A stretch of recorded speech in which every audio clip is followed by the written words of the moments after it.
भैया क्या नाम है आपका? मैं राममोहन शर्मा एडवोकेट। मैं दीवानी कचहरी में 16 साल से प्रैक्टिस कर रहा हूँ। क्या मामला है आपका? किस तरह से आप पीड़ित हुए? पुलिस से क्या कहना? मामला ये है, एक सतीश ओबराय हैं जिनका ऑफिस संजय प्लेस में, और जो 9 ईदगाह कॉलोनी में रहते हैं, न्यू ईदगाह कॉलोनी में। वो मेरे पिताजी के जो है मिलने वाले थे। काफ़ी समय से उनका मेरे घर पे आना जाना था। मेरे पिताजी की मृत्यु 2020 में हुई थी। उन्होंने मृत्यु से पूर्व मुझे बताया कि सतीश ओबराय ने मुझसे 20 लाख रुपए लिए हैं। सतीश ओबराय जो है शेयर ट्रेडिंग का और ज़मीनों का काम करता है। उसने जो है ये लालच दिया मेरे पिताजी को कि मैं इसमें जो है जल्दी से जल्दी जितना भी प्रॉफिट होगा उसमें आधा मैं आपको दूंगा। मेरे पिताजी की मृत्यु के पश्चात जब मैंने सतीश ओबराय से पैसे मांगे तो उसने मेरे को और मेरे लड़के को भी इसने विश्वास में ले लिया।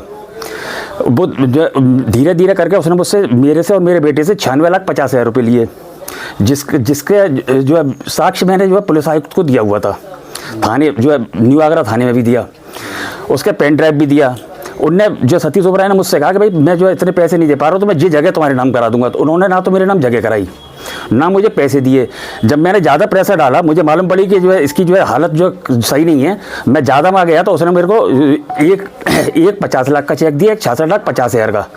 उसने ये कहा कि जो है ये तुम्हारा मूल अमाउंट है और जो प्रॉफिट होगा मैं 2-4 दिन में दे दूंगा। जब मैं 2-4 दिन बाद मैं दोबारा गया तो मुझे मालूम पड़ी वो कब का ऑफिस बेच के और अपना घर बेच के जा चुका है।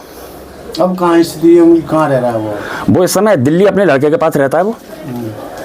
और जब ये जांच चल रही थी तो जो है एसीपी साहब की हरी पर्वत पे उनके वकील आए थे। उन्होंने अपनी तरफ से जो भी उन्होंने जवाब देना था वो जवाब दिया था। आपके वकील ने कोई जवाब दिया उसको? जी, आपकी तरफ से कौन लड़ रहा था? अभी लड़ने की जरूरत क्या, मैं स्वयं अधिवक्ता हूँ।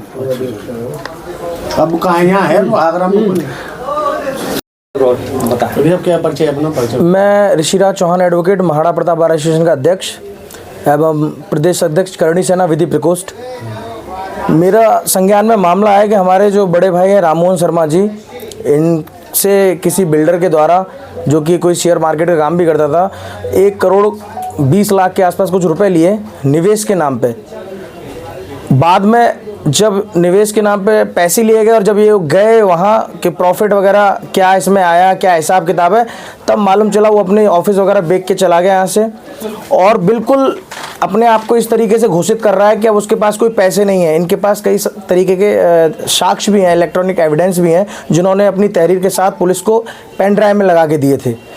कल भी मेरे सामने बैठे हुए थे, किसी अधिवक्ता महोदय का फ़ोन आया था, वो डीसीपी ऑफिस में बैठे हुए थे, तो वहाँ उनका यही था कि इस मामले में सेटलमेंट कर लो, किसी स्तर पर निपटा लो और इसमें कुछ नहीं। चूँकि वो रिपोर्ट इन्होंने भी देखी थी, हमने भी देखी थी अपनी आंखों से, उसमें फेवर में रिपोर्ट लगी थी, मुकदमा पंजीकृत करने के आदेश थे।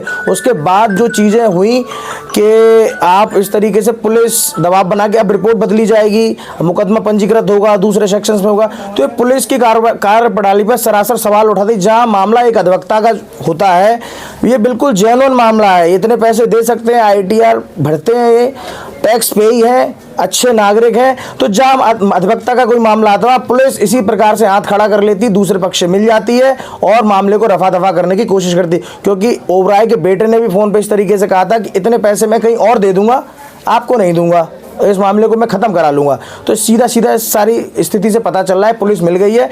पुलिस को मैं, माननीय कमिश्नर महोदय को मैं बताना चाहता हूँ, एक अधिवक्ता का बिल्कुल मेहनत का, कमाई का पैसा है, अगर इसे वापस नहीं मिलेगा हम आंदोलन करेंगे, सड़कों पर उतर जाएंगे और इसके विरुद्ध मुकदमा लिख के अगर ये धनराशि ना दिलाई गई, क्योंकि जांच में सारे तथ्य आ जाएंगे, बिल्कुल क्लियर आ जाएंगे, तो हमारा अनुरोध है मुकदमा लिख लें, अन्यथा